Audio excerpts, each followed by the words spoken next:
Você já deve ter assistido, ouvido falar de dezenas e dezenas de filmes aí sobre a Segunda Guerra Mundial. Vai e veja esse filme aqui.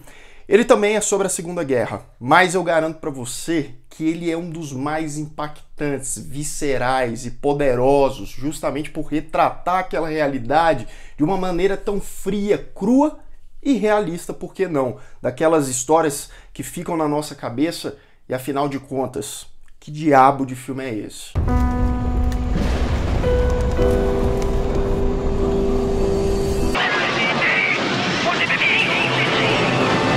Sejam todos muito bem-vindos a mais um Refúgio Cult, meus amigos, e hoje a gente vai finalmente falar sobre um grande filme e um filme que não é fácil de assistir, que é Vá e Veja, de 1985, um filme soviético que mostrou muito ali o que aconteceu, mais precisamente em 1943, lá na Bielorrússia. Vou entrar em mais detalhes sobre isso. Se você ainda não me segue lá no Instagram, me siga lá, @LucasTHEMaia, para mais novidades sobre cinema, séries de TV e sobre o canal também. O Vai e Veja, ele retrata o que aconteceu lá em 43, quando a Alemanha nazista estava ocupando o território da Bielorrússia. Grande maioria daquela região foi ocupada. Para vocês terem uma ideia da cruel realidade, quase 700 vilarejos foram exterminados. A maioria dessas pessoas que moravam neles também foram mortos. Para vocês terem uma ideia,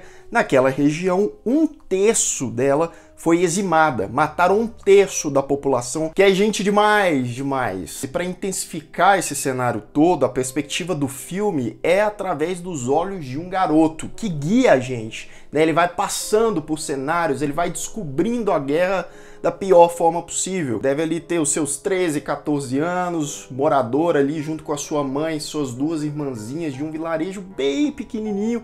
E no início do filme, soldados soviéticos vão lá para recrutar, para ajudar na guerra que tá difícil, né? Eles estão perdendo a guerra ali para a Alemanha. No início, ele tá muito empolgado. Ele quer lutar pelo país, ele quer acabar com os alemães e ele aceita aquilo, e a gente vê o desespero da mãe dele. Filho, não vai, pelo amor de Deus, as irmãzinhas ali chorando, e os caras levam ele. O menino Florian, então, começa a perceber que o negócio é pra valer, é sério, quando ele chega ali no acampamento, né? Ele fica ainda bastante animado, tem um monte de soldados ali no meio da floresta, soldados soviéticos. Já é atribuído para ele algumas funções no acampamento, mas pouco depois vai acontecer uma determinada coisa que vai decepcionar total o Florian e colocar a vida dele aí totalmente em risco, numa verdadeira jornada. Esse filme aqui, ele trata a guerra ao mesmo tempo de maneira realista, mas como uma forma de pesadelo também.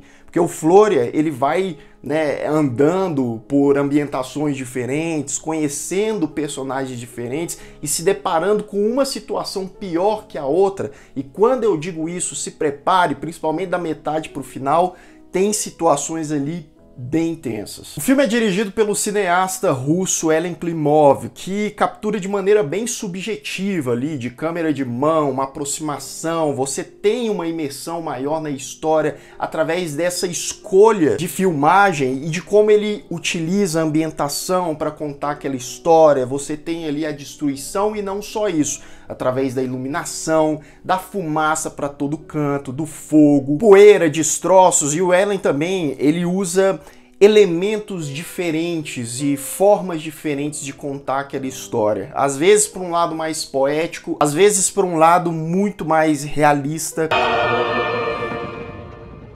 Isso vai muito das interpretações do que está se passando em tela, às vezes ali a reação dos personagens, isso aí parece que tá meio louco, tá meio melancólico, o que tá acontecendo?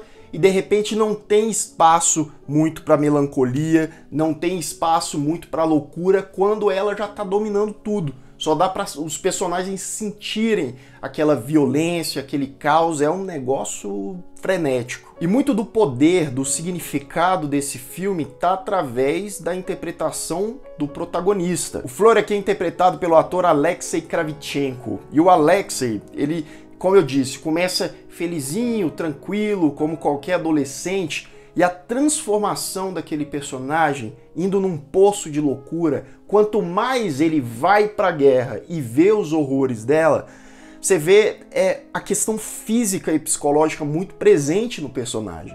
Né? O olhar dele mais pra frente tá vazio, o rosto, né, tá muito ali impactado. Sabe quando você acha que a alma da pessoa já saiu do corpo? Pois é, mais ou menos isso que acontece, e olha, isso aqui ajuda muito na emoção do filme, viu? A gente tem que reparar também que o uso dos efeitos sonoros e da trilha sonora são justamente para incomodar o espectador, né? Não é aquelas coisinhas bonitinhas sempre não. Em muitos momentos, quando estoura alguma coisa, e aí fica aquele ruído por vários minutos, que faz parte ali, vai condensando com a trilha, e aquele negócio meio agoniante, juntamente com o que vai acontecendo na história. E é aquela história, assim como Flória, né, ele romantizava, ele tinha uma questão de, nossa, como a guerra deve ser legal, eu vou lá lutar. A realidade, meu amigo, é totalmente outra. Né, a devastação que acontece, né, como eles ilustram muito bem aqui, é um negócio indescritível, onde a gente vê claramente coisas como a perda da inocência e a troca da humanidade pela ganância, pelo poder. E por mais insano que alguns momentos do filme podem parecer, e eles são, e por mais que a crueza e a frieza da cinematografia em alguns momentos pode incomodar algumas pessoas, pode ter certeza que esse foi um dos retratos mais realistas que fizeram dos horrores da guerra. Eu dou uma nota 8.5 para Vai e Veja. Acho que é uma obra essencial desse subgênero. É quase um arquivo que mostra pra gente com imagens, inclusive tem algumas imagens reais aqui, por onde o ser humano já andou, o que de mais terrível o ser humano já fez, e a gente sempre torce para não fazer de novo. Tô sendo positivo, sonhador, mas coisas como esse tipo não deveriam existir nunca mais. Atenção, aviso de spoiler. A partir de agora, continue por sua conta e risco.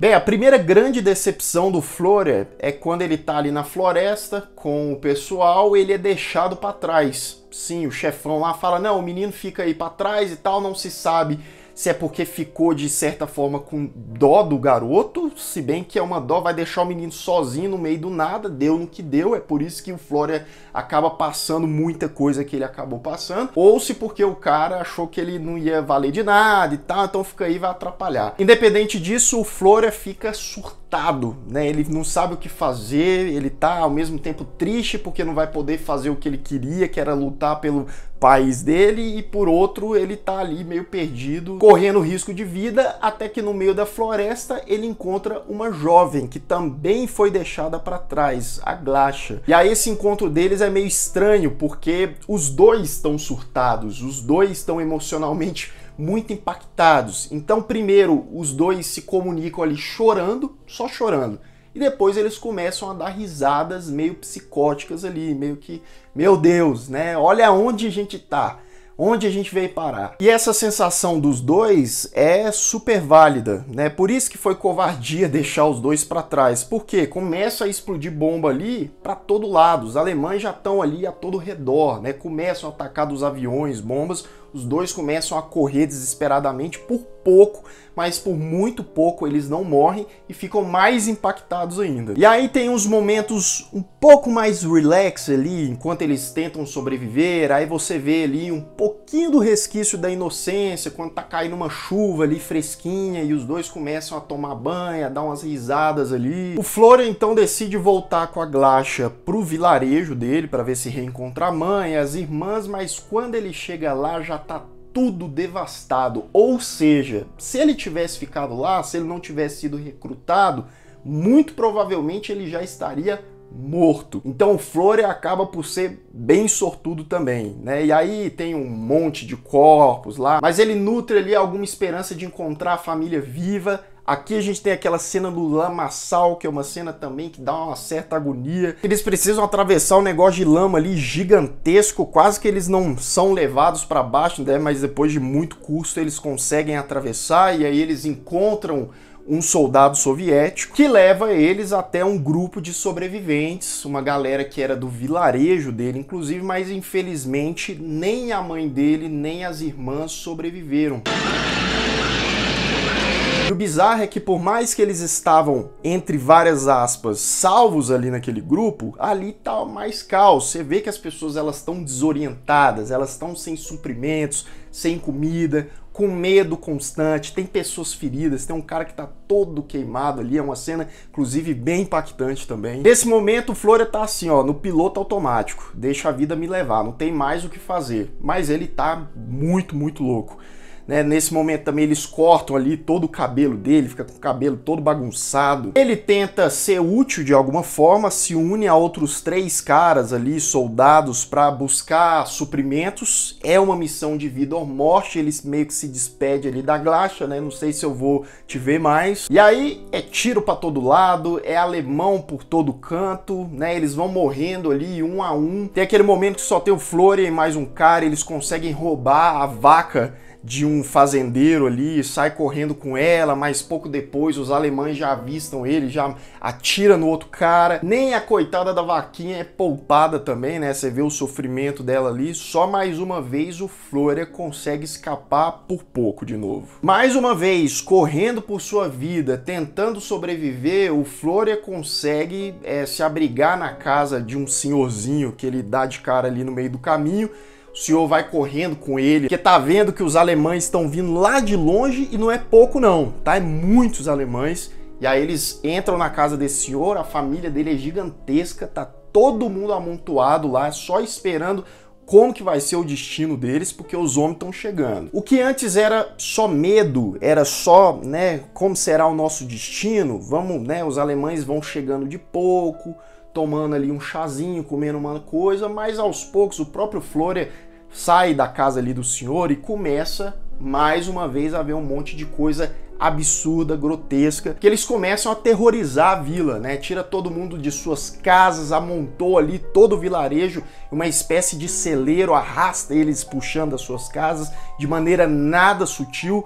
E aí, né, mais uma vez o Flória no meio da multidão. Imagine você, né, celeiro ali e um monte de gente sem cabeça, sem poder nem mexer os braços. E aí não é muito surpresa, né? Se tá todo mundo ali preso num celeiro de madeira, eles vão tacar fogo. E é mais ou menos isso que acontece. Mas antes eles dão uma oportunidade. Eles falam assim, ó, quem não tem criança, quem não tem filho, pode sair por essa janela aqui. Só o Flória e mais uma meia dúzia de pessoas conseguem sair. São jogados ali num canto feito bichos, e aí é criança arremessada para lá, é mulher puxada para cá, e eles começam a tacar fogo de fato com a galera lá dentro, e não satisfeitos, né, também usam tiros, jogam granadas, acabam com tudo. O vilarejo vira um fogaréu. Tem aquela cena que eles tiram, os soldados alemães tiram uma senhorinha bem velhinha, de 90 para 100 anos, não consegue nem sair da cama, e coloca ela ali num monte enquanto eles vão embora ali nos seus caminhões, um monte de homem a pé, e a senhorinha fica ali na frente do vilarejo pegando fogo, né? Não antes, eu já estava esquecendo, tem a cena em que eles pegam o Flória, os alemães, e vão tirar uma foto com ele. E lá no início do filme, os soviéticos, em grupo, eles tiraram uma foto. Naquela primeira foto do início do filme, o Flória tava animadaço, tava feliz. Finalmente eu tô fazendo parte da guerra. Aqui, meu amigo, ele tá parecendo um fantasma. Mesmo com uma arma apontada para ele ali na hora da foto, provavelmente ele pensou que aquele era o fim, os caras deixam ele sobreviver, mais um momento de sorte, se bem que eu não sei se era sorte ou melhor tá morto numa hora dessas, né? E aí os alemães vão embora de vez. Flória mais uma vez anda sem rumo naquele lugar devastado, com um monte de gente perdido, e ele dá de cara com aquele esquadrão soviético lá do início, bem mais reduzido, e esse esquadrão capturou um grupo de alemães, né? Eles estão com os caras ali na mira. E aí você tem alguns ali que falam, não, a gente não faz parte dos nazistas, poupem as nossas vidas, né? Que são os caras que na hora do vamos ver não é nada, e os caras que falam, não, eu fiz isso mesmo, eu ordenei, eu mandei matar, etc. E aí, por fim, o pessoal acaba matando todos os alemães ali. E aí uma cena muito forte, que é a cena que dá o final do filme, é quando o Flória, ele vê um retrato de Hitler no chão, ali numa poça d'água, e ele tá com um rifle e começa a atirar ali naquele retrato. Cada tiro que ele dá, o filme mostra imagens reais da Segunda Guerra, das vítimas, muitas imagens bem fortes, inclusive, e do próprio Hitler, de trás para frente, desde a época da guerra até a trajetória de Hitler, né, quando ele começou ali, o partido e tal, até uma imagem dele bebezinho, né? Então tudo começa de maneira branda e se transformou no que deu, né, naquela monstruosidade. Bem, triste, forte, mas tá aí a história para mostrar pra gente o que de fato aconteceu, né, pra gente tomar os devidos cuidados aí também na atualidade. E você, o que você acha de Vai e Veja? Já viu o filme? Gosta? Não gosta? Deixa aqui as suas opiniões numa boa. Também fale outros filmes importantes aí com essa temática, com coisa parecida. Espero que vocês tenham gostado do vídeo de hoje. Se você ainda não é inscrito aqui no canal, se inscreva aqui embaixo. Clique no sininho para receber todas as notificações e deixe o seu like que ajuda bastante o Refúgio Cult. Um grande abraço e até mais.